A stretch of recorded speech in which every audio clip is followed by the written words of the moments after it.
What's one thing that you've learned about running a business that you didn't expect? There's probably more than one, but like what's... There's so many. Yeah. Because this is going to lead into the next question, but kind of a little lighthearted maybe. Not lighthearted, but what's something that you were just like, well, I had no idea about that? Well, I can tell you, like, it's very hard to, like, find people to do what we feel we can do. So hiring is a tough job that, like, we didn't know was going to be so tough. So what about it, though? What about hiring? Finding someone who's dependable. But also, like, this is, like we said, it's our baby. Like, and we have a level of quality that we want to uphold. Yeah. And if someone doesn't feel the same way and doesn't love the business the way we do, like, it shows in their work. And that's a problem for us. And I would say your situation is a little bit different than other people's situation because it's not solely just predicated on customer service, because I could go to you for the customer service, but when it comes to kind of that end piece, you're entrusting one of your employees to do that. And I can see that being quite difficult. Mm-hmm. So how do you try to find that right person? Like, is there kind of a probationary period with people? We haven't really found the person that can do what we do. We give them a chance. It's the employee part is a tough part for us. But I guess realistically, no one is ever going to do it the way that you do it. Like, I've learned that, like, even as a parent. And that's the flaw of our business. You see it as a flaw? Yeah. Because it prevents you from hiring more people? Yeah. Yeah? And we're perfectionists, so we're not willing to sacrifice anything. Okay. To make it more replicable. Okay. Yeah. You'd agree? It makes it tricky to grow. Okay. Yeah. Is that your plan? So one of the questions I was going to ask is, where do you see E&R Sweetery in 10 years, in 20 years?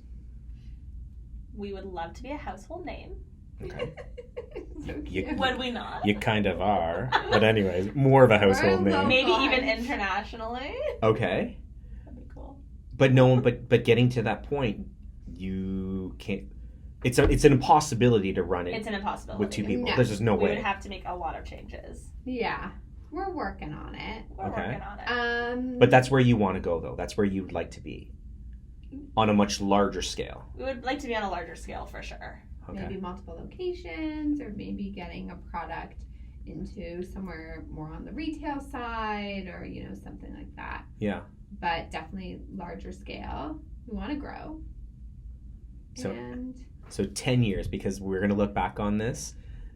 We don't want to be working 18-hour days. Okay. That I can guarantee. Okay. It's kind of a question mark. Okay.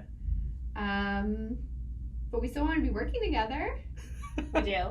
No, I love it.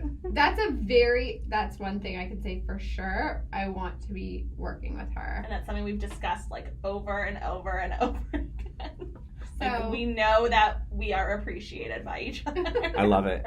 So let's get into the next question is, what are some of the struggles? So you shared with us some of the things that you just absolutely didn't realize when operating a business. What were some of the struggles? Maybe even before getting to where you are now, even before finding a place. What were some of those struggles? Finances were a struggle. Okay. In terms of having it or getting qualified for it, like... Getting qualified wasn't that hard, but obviously it makes it hard while you're running the business, because in your first couple of years, like, you have to be paying off those loans, and we do it great, but it's a struggle. Yeah.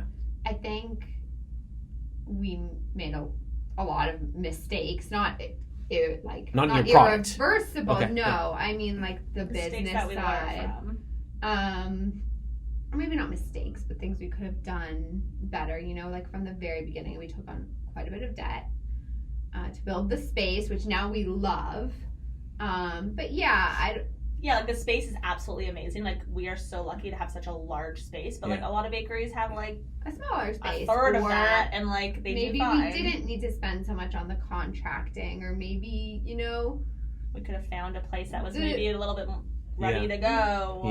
Or you know, like little things like that. I know, we really love our location. It's kind of like, maybe not mistake, maybe again is not the right word, but it's kind of like something we might have learned from, but like we do love the outcome at the same time. So it's kind of like, but these are things that you're going to take with you as you grow. Absolutely. With multiple locations, you'll be like, you know what, we got to really pay attention to this.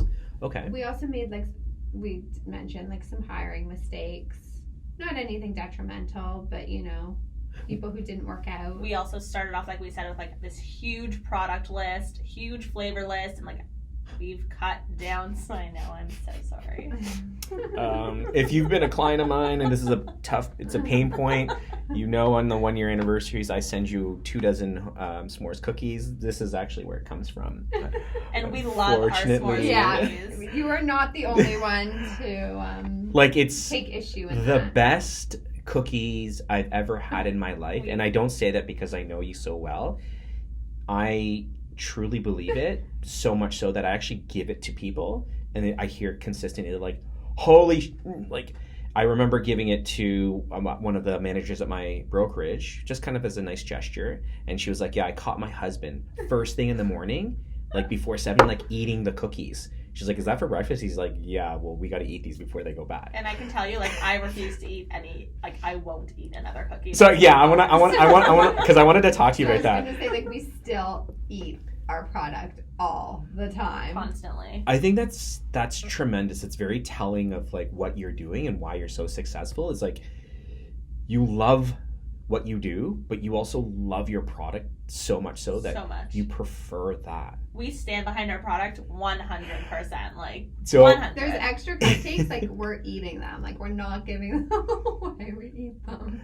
So can I ask you, let's say, okay, you're really craving something sweet and you can't make it, or you have not made it. What is that thing? Like, I know like chefs, like on the Food Network, you know, they can create anything, but like when they're asked, they're like, yeah, I go to like, I don't know, like Leo's like burger joint in like the Bronx, and they're like, that's kind of the greasy spoon. Is there anything like that for you where you're just kind of like, I like that dessert, and it may not even be something that you is even kind of on your menu list, but you're just like, I like that. Well, we don't make ice cream. We don't. Oh, I love ice cream. Okay. Where's your favorite ice cream place? This is always interesting because it's like dessert, like, right? Like, I love Baskin Cotton Robbins. candy or bubble gum. She likes the two that I remember that too. Last. So good. Yeah. I used to have the bubblegum ice cream, and I used to like take the bubblegum and I wouldn't chew it. I'd put it in a little pile. When I finished my ice cream, then I'd eat chew the bubblegum. Whoa, I used to swallow it. Bad. So you're still digesting that from what every teacher told me when I was younger? 100%. What about you, Rachel? So ice cream, yeah? I'm like not crazy about ice cream personally, but I'll dabble. Yeah. Honestly, there's not like that many desserts. There's certain things we don't make because we don't bake with nuts, but like I'm not really going around craving like a macaron cookie. But like, I don't know. We could technically make them at home. Like I made Nutella brownies the other day at my house. You didn't bring me any. Because I ate them. Let's cut this right now. Like what? But we don't make them at the bakery. But I didn't go somewhere to get them. So you don't make them at the bakery because of nuts. Because of nuts. So you are a nut. We are not. We're not. We didn't even let him finish. Yeah. Okay. It's a gray area. It's a gray area. We don't bake with nuts, but we're not like a certified nut-free facility. Okay. What does that mean? We don't for send people our who product, don't know. Yeah, so we don't send our product out for allergy testing or anything like that. So we're not like legally nut free. And we do use some products that have like cross a contamination or may contain. We might use like an M&M, but we don't use a peanut M&M, but we might use an M&M, which I don't even know the last time we did that. But besides the point. But it happens. Does that affect your business? Positively and negatively. Okay, what do you mean? We get a lot of inquiries about nut-free. If you're nut-free, okay. But we find that we don't lose a lot of clientele. Some, once in a while, if it maybe has to go to a nut-free school or something like that. Okay.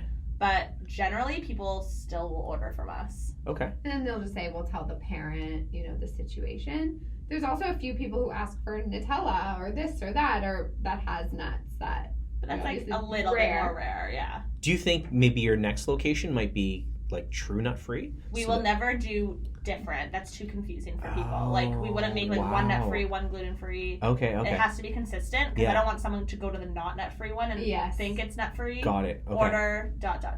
Oh, okay. So consistency is definitely important to us. Okay. Yeah. So hiring was a pain point.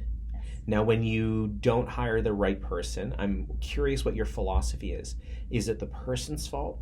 Or is it your fault? I love it. No, it's true though, right? Why'd you say our fault? What did we do? No, I was. It's not. No, that's not like. Oh, it's your fault. No, but I look at it like when I hire anyone, if it doesn't work out, I blame myself because I feel like I didn't take enough of I didn't do enough due diligence and really vet that person proper enough to be like, you know what. The expectations you have and we have as business owners, we have these great expectations, and that when someone doesn't execute, it's so easy to be like, you didn't do this, blah, blah, blah. But did I hire the right person for the job? Did I create the right environment for them? Because I looked at this from pretty early on when I started doing real estate, is go in with no expectations that I would hire someone like me. I don't need a me. And I think if I hire strictly someone like me, I'm going to fail at that because if they don't execute, we always fall back to be like, hey, you know what? I would have done it like this. Why did you do that? I would have done it this way. And I think it's an impossibility to hire someone that way. So, yeah. Yeah, for us, I don't think it's like we've kind of had it both ways where like we've like really vetted the person or we've kind of just been like, okay, we'll hire them for like this purpose. Sure. But we don't expect them to be like us. Okay. I don't think that's our like level. There's kind of like the basics that we want done that we think like just like a professional employee should fulfill that we find doesn't always get fulfilled. I feel like you're biting your tongue. She's about to like... It's learning the business too though, right? Like everyone wants what you have right now, but they're not willing to put in like... A lot of people have let us down. Yeah. And like I said before, like we are in it for the 18 hours because we love it. Like we will do anything for it, but like an employee that you're paying like minimum wage like doesn't feel that way, and kind of like rightfully so, I guess. Like like they don't have the same passion. Rachel, how do you feel about this? Rachel, tell us how you really feel. But we don't expect that of them. I think our expectations are very clear, and we don't. I think we have basic expectations. That are not always fulfilled. Rachel's like, next question, please. Okay. But this is the upsetting. Struggles of a business, right? This is the reality. Like, it's not all like rainbows and lollipops and sparkling unicorns. It's not. And everyone wants what you have right now, but they don't see all of the struggles, all of the hard work and sacrifices to get to that point, which is why most small businesses will fail in the first 3 years. Like, the statistic is staggering, but yet you did it. I'll tell you what we expect from our employees. We don't expect them to be at the level we are right now. Yep. We expect them to act the way we would if we were someone else's employee. Okay. Yeah. That's hard. Like show up on time. That's hard. Like show up on time. Or like 5 minutes early, maybe. Well, that's your business. Your business is... If you're on, what do you say? If you're on time, you're 5 minutes late. Yeah. Absolutely. I 100% agree with that. Are there any other struggles that you'd like to share apart from hiring? About running a business? Well, there's lots of struggles, especially with the bakery. Like, this breaks down, you gotta deal with it. Your fridge breaks down, and like the whole thing goes. Money is obviously tight with a small business. Yeah. You have to be so careful. You want to save, to make sure you have for like she's saying, like the fridge breaks down, you need a new fridge, which thank God hasn't happened. But, things happen and you need that, safety net, but then you have the safety net and you're like, oh, like maybe we should invest in this new technology or go to this trade show or get a new sign for outside or whatever it is. We also have people constantly coming to sell us the best product. Yeah. And it's kind of trying to differentiate and find out which one is actually the right product for us. Yeah. That's another thing we're talking about, like mistakes we potentially made in the past. Just things like that. Like as little as our like payment processing machine, we've been through like 5. Or like bookkeepers, we've been through 5 because we trust this person and then it doesn't end up what we want, so we have to change. And wow, just the tiniest little like minutia that People don't. Someone took their fish oil supplements today. People don't think of. Apple like flavored. I never thought when we were going into business we would have to deal with payment processing companies. Okay. But I do it every week for some reason, and things like that. Little things. There's a lot of decision making that's very hard. Like, do we advertise with this company or this company, and do we not advertise at all? How much budget? Do we get the laminated business cards or the velvet business cards? And it makes a difference. Yeah. It matters to us. It matters, but it matters to people too. Like when they see the professionalism in certain things. But is it worth that extra whatever amount of money, or is it not? How do you navigate, because everything's on you? How do you navigate time off? It's funny. As business owners, it's almost you go. Can I ask how much time off? Calculated time off, and I'm not talking because I had a cold or I sprained my shoulder, calculated vacation time do you think that you've taken since you've opened the business? Not even per year, because everyone's like, hey, I measure my vacations by 6 weeks off here, 8 weeks off. Since you've been open 3.5 years, a month each in total, easily maybe 6 weeks. In the first year, we on December, during December Christmas time, we took a week.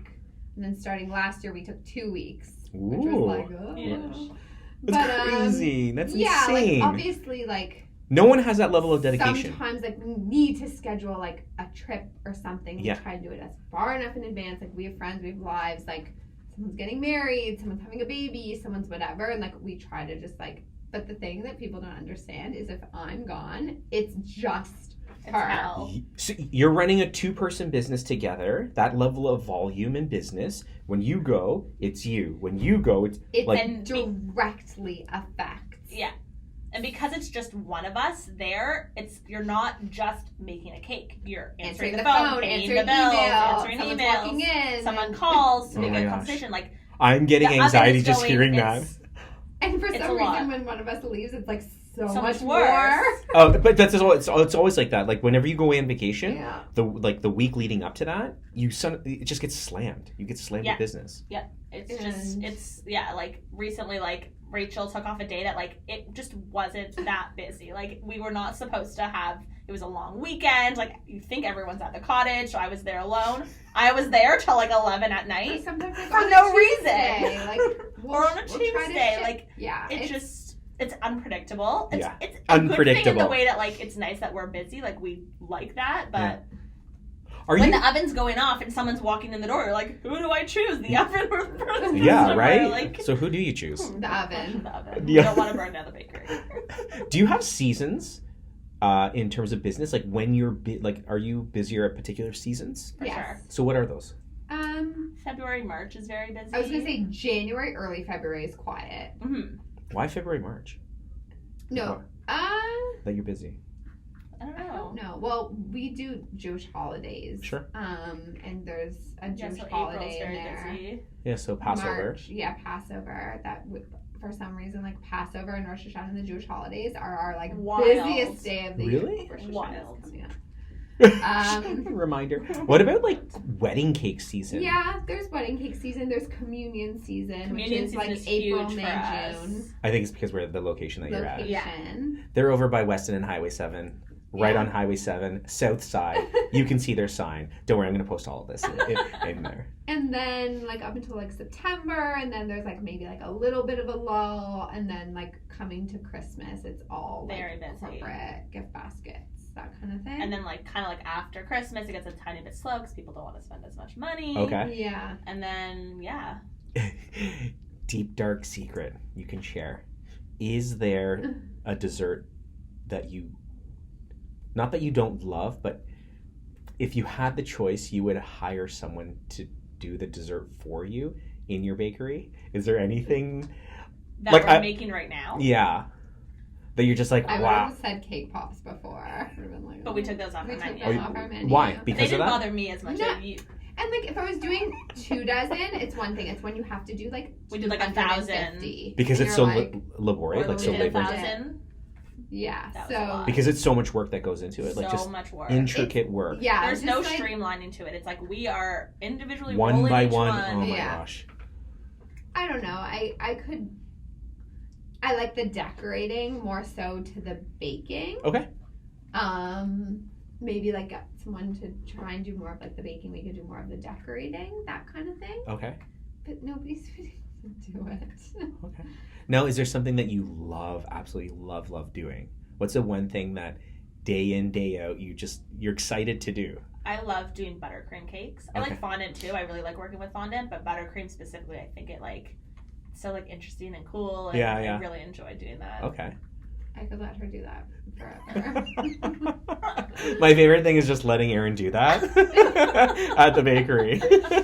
And she does. And I do, yeah. But I'm happy to do it. Like, I love it. I still love it. I love all of that. I love decorating. It's decorating. It's like art. Like, I love like the idea of like painting on cakes, and I love like building a figure, or like building a person out of fondant, or like those intricate details. So let's say someone's listening or watching and they're like, oh, I really want to like learn and work with these amazing people, bakers. What would they have to do to kind of prove themselves to you? Like, when you talk about creating and decorating, isn't that very like objective? Like, it's the way that I see it, the way that I look at it. Yes. Sometimes the customer sends us a very specific design. So you just got to follow it though, right? Okay. Yeah. Which I'm not saying is easy. No, it's not easy. It's probably even more difficult, right? I can say that in the past, we've kind of like determined that based on pictures people show us. Okay. I don't think that's good enough. I think we need to see someone working in action, kind of like we said, like a probation period. Sure. Is extremely important. Okay. That's amazing. I get this a lot. I shouldn't say I get this a lot in the business. But when you get people coming in being like, they're like shopping around. Hey, this bakery over here is going to do it for X amount. How do you navigate that? We say, go to that bakery. You do? Yeah. This is our product. We have a high quality, high... We don't say it like that, obviously. No, but we say like, this is our price, and it's a price for a reason. Now, it's that now. Was it like that in the beginning? Less so. Okay. We've definitely like learned from that. Yeah. We've learned our worth. Yeah. For sure. We are worth this price, and if you don't want to pay it, you can go somewhere else, but you're not going to get the same quality, customer service, taste, flavor, everything that we can give you. Or I will say, if someone comes in and says, they want whatever it is, and we quote them something out of their budget, I will say, what is your budget? Let us give you alternate designs that we might be able to fit. If they come in and say it's $20, we'll say, I'm sorry, like there's nothing we can offer you, but we will try to work with them to, make something. When you said that, I think of empathy a lot, and this is, I think, the teacher in me. You ask, what is it? What's kind of the budget that you're looking at? Maybe we can come up with some suggestions. Always. As opposed to like some people, like even in my line of business, being like, there's no way. Like, no, not going to do it. Like, I've met other agents who are like, no, I just thought, no, too bad. And I'm like, really? But we're helping people. People are coming to you, asking for your service, asking for your help. So I think that's incredibly important. That empathy piece in business is huge. It's tremendous. We want to, like, our job is literally making people smile on their wedding day, their birthday, anniversary, whatever. So if we can like help that customer like make something that they want and love and we know will taste great, and then keep that customer for the next 20 years, like of course we're going to try. It's when people come in ready to shop around, a little bit kind of sure, yeah, I get it. But our brand is very important to us. Or like when people hear when people hear Erin Sweetery, like I don't want them to think of like a Loblaws cake. Like we want them to think of it being our Sweetery cake. Yeah. So it's important. Like a custom cake, a very custom. Cake, and like when people try and compare, like I can go to whatever and get a $20 cake, and we're like, we can't make that for you, but we can give you people other say ideas all the time.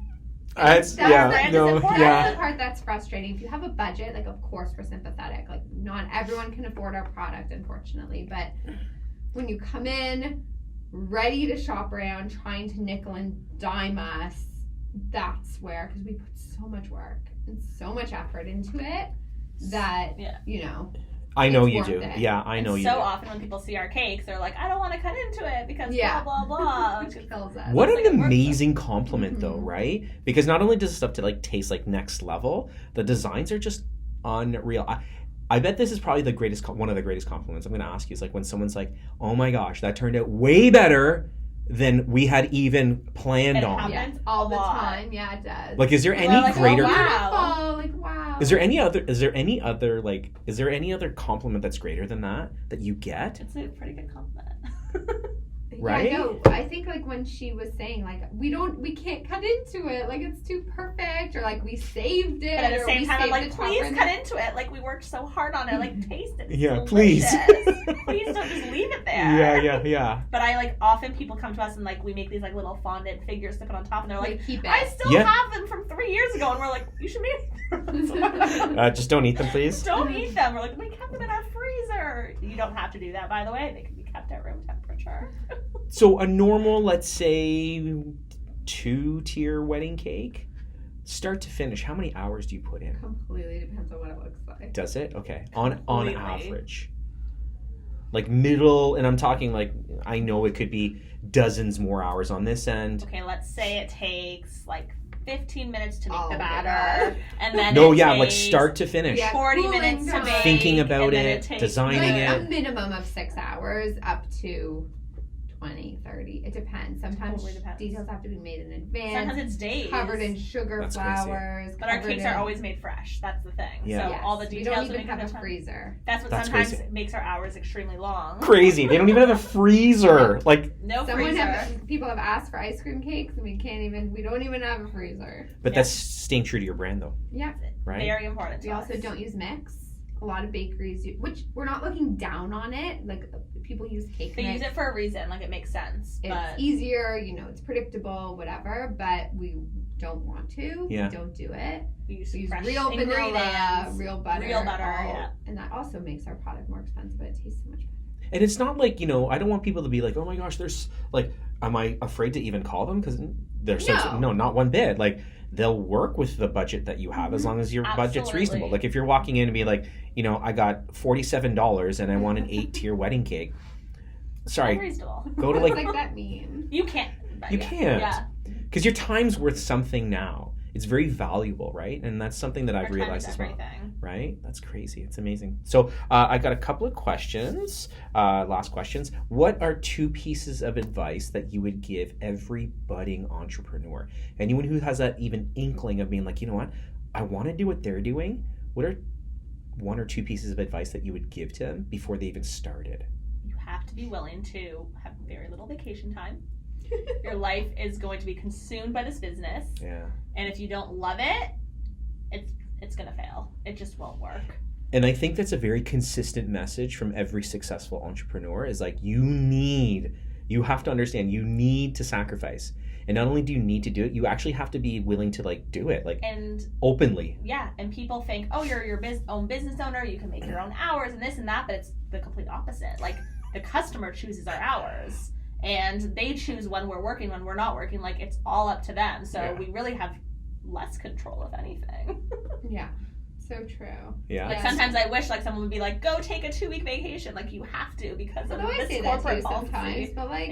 Yeah. But you love it, though. Like, people are like, why do you work at the level and pace that I work at? Because I love it. Love it.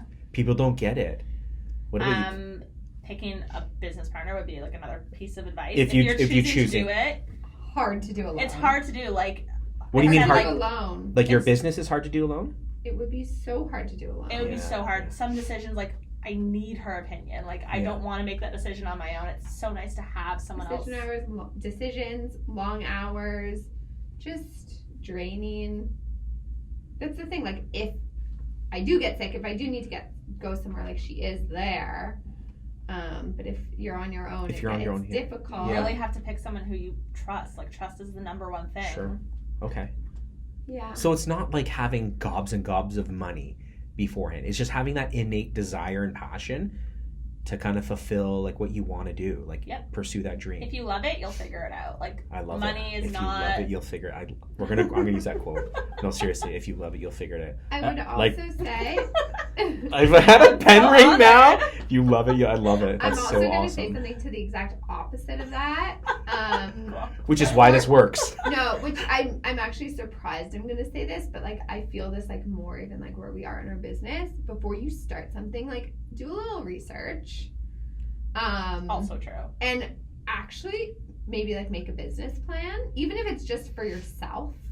So you can have like some sort of prediction of like what things are going to cost. Sure. What you're actually expecting of yourself, goals, and And I don't think that's the opposite of what I said. You have to do those things within it. Sure. Yes. Okay. But just be prepared. Be prepared. Don't be naive to the amount of work and all that. And yeah, I think we had to do a business plan to get our financing. I remember, and the process of actually going through it at the beginning was actually very helpful. It's also, you also just really have to analyze the life that you want. It's kind of like you said, like, where are you going to be in 5 years? Like, do you want to be just like having like a 9-to-5 job? Like some people want that. Like, that's fine. Yeah. Or do you want to work hard now and have something way more later? Your own, right? Yeah. Let me ask you, did your educational experience help you to where you are right now? Mom and Dad don't listen to this. No, well, I'll say one thing. We both do have business backgrounds. I have a very strong opinion. I think we both have business backgrounds. I wouldn't say that like from school or just we both went to degrees. Business school. Okay. We both have business degrees. Now, did that help? I would say that we had a better understanding than maybe the average person, but could we have done it without it? 100%. And your opinion? Yeah, I think it. My university degree helped in discipline and time management and all of that element. But do I remember the 4 corners of the marketing wheel, or I don't even know what it's called. Never heard of that before. I don't even know. Like, I took courses in marketing and economics and accounting and bookkeeping and all that. Gosh. We hired someone to be our bookkeeper right away. And marketing now is so different than even what we were learning in school. Yeah, exactly. Different. Way We different. don't have that social media. No, not completely irrelevant. And I don't think you need a business degree to do it. It depends what kind of business. Like, for example, I went to school for baking, and she's completely self-taught. But and and I can also That's tell you wild. that we have I didn't know that. I thought you went to school for baking as well. No. That's crazy. That's crazy. Completely self-taught. But I can tell you that we've learned a lot on the job. Like, experience is huge for us. Like, exactly like you said, we've changed so much over these 3 years. Okay, so I'm going to flip this on you. You have two candidates. One is like really skilled, best cooking schools in the world, everything. Yet you question their desire and passion. Whereas the other one has no schooling, didn't even finish high school, is self-taught, but you can see the passion and the desire. You can only pick one. Who do you pick? Can I see somewhat of the skill in this person? Yeah, it depends. I'm going to say no. Position. I say no. I say it's strictly from the interview process. You're going to hire one. Dun, dun, dun. I'm going to say the trained one, only because with the experience we've had in the past, we've gone the other route. Okay. And we were disappointed. Okay, so you're speaking from experience though. Yeah. Okay, that's cool. Okay. Okay. I think if we were gonna have someone to try and replicate what we do, like we were saying, they would need the skills. Like we're happy to teach someone, but only to a certain. Sure. Okay. I don't know. It's a hard question. It is. No. I think like the question is hard. I think, like I said, like I think it's more about the skill level than like the training. Okay. Like even like the innate skill level. Yeah. Like because you can you trained yourself. I trained myself. On paper, Rachel would be way more qualified than you. Correct. Rude. But ask me to make a buttercream flour and you'll see. I don't know how to pipe buttercream flours, even though I went to school for it. There you go. There's a classic, but that's perfect though, right? Even though you went to school for that particular skill, you don't know how to do it. Yeah. I've been a huge proponent of this. I heard this a long time ago. They say, hire for heart, train for skill. Yeah. Hire for heart, train for skill. And I'm like, yeah. If you want to learn something, go on the internet and learn yourself. I did this as a teacher. I'm like, I had an GTS, Google that stuff. And I would tell it to the kids all the time. And I'm like, if you want to know specifically, your time's better spent going to research it. Let's actually work on the nitty gritty, the problem solving and all of that. Yeah. That's crazy. That's a hard question. It is. No, it is. I'm not sure. Okay. That was my initial. Okay. But no, it's a really tough question. No, I get it. I think there's more to it than that. That's why also. Okay. It really depends on the person. I don't know. Depends. Yeah. We've been so sure, and then been so. You've been bitten. Like bitten. Yeah. Okay. It's hard. Okay. All right. Let's get in the last 2 questions. Can you share with us your fondest childhood memory? Like the first thing that comes to mind. Fondest childhood memory. Force feeding Erin rice pudding. Rachel gave me rice pudding one day when I was at her house when we were very young, maybe like 6 or 7, who knows how old we were, and I thought it was regular pudding, and so I had a huge shock when there was like chunks in it. I've never eaten rice pudding since. Really? Why is this pudding all curdled? And your fondest childhood memory? Force feeding Rachel something else. We had great memories playing with her Barbies in the basement. Oh, yeah. She had a great Barbie collection. Childhood has Erin in it. It really does. I love that. That's so amazing. Okay. Yeah. Favorite dish / meal. It is your last meal on planet Earth. On planet Earth, and you ask for. Can I say hers and she can say mine? That's you don't wild. know mine. Oh my God, what's yours? Oh, so I guess we can't do it. Wait, let me think about it. Is this the end of ENR Sweetery? Dun dun dun. No. Your last meal on planet Earth. Okay, well, I know hers would be pizza and French fries. I do like pizza and French fries. Okay. With maybe like cheesecake for dessert. I do like cheesecake. Really? Okay. I always thought it was weird. Maybe it's just me, but like when I go to Pizza and it's like there's like a slice of like pizza and a French fry combo. I'm like, really? I'm like, that's so strange to me. I don't want pizza French fries as my last meal. But you just want Wimpy's fries. I like Wimpy's. Oh, really? I haven't had Wimpy's in a long time. Okay. And mine would be, since she doesn't know me. Wait, can you give me a hint? Uh-oh. Similar ingredients to what yours would be, but in a different form. You've made it for me. Mac and cheese? No, I didn't think that was the answer. Similar form? A grilled cheese? Yeah! Really? I love grilled cheese. Is there a particular place? I would not have said that. Really? That's your last meal? In my mom's a grilled cheese maker. That's really? Experience. Aw, that's One so time nice. I made a grilled cheese in Rachel's grilled cheese maker at her mom's house, and it exploded everywhere. That was the beginning of our partnership. Traumatizing experience. Okay, and then I'm going to leave this last question. I always leave it to the end. What does it mean to be great, be kind to you? So you can answer together in unison if you'd like, or you can answer separately. So what does it mean to be great and to be kind? Well, speaking from like a partnership perspective, like we were saying, like it's very important to listen to each other. Yeah. And by doing that, like you don't have to agree with them, but it's just like a kind way of like showing your respect for someone and showing that you do care about their opinions. And I think that's really important. So empathy, okay. I would say she's one of like the kindest people I've ever met. Nice. She will to extremes I can't even describe. There will be an ant on the floor and she will put it on a piece of paper and safely take it outside. Any like creature on this planet is so you should never sacred. You should never take my son Noah out for a walk because he's like a stomping ant machine. Like you're just traumatized with tears running down your face after a walk with Noah.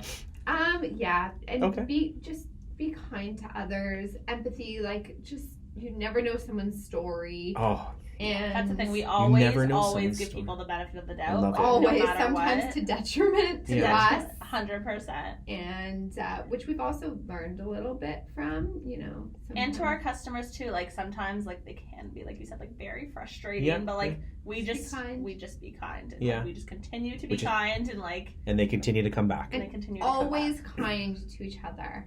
Like that's why this like friendship has worked. I love it.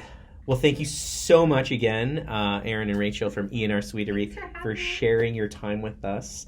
I learned a lot from this that I actually did know about you, and I've known you for quite a number of years. But thank you again for speaking your truth, sharing with us your knowledge, your story, your passion, your love for what you do. And I know so many people are going to find such tremendous value out of this. And as always, be great, be kind, everyone. Take care.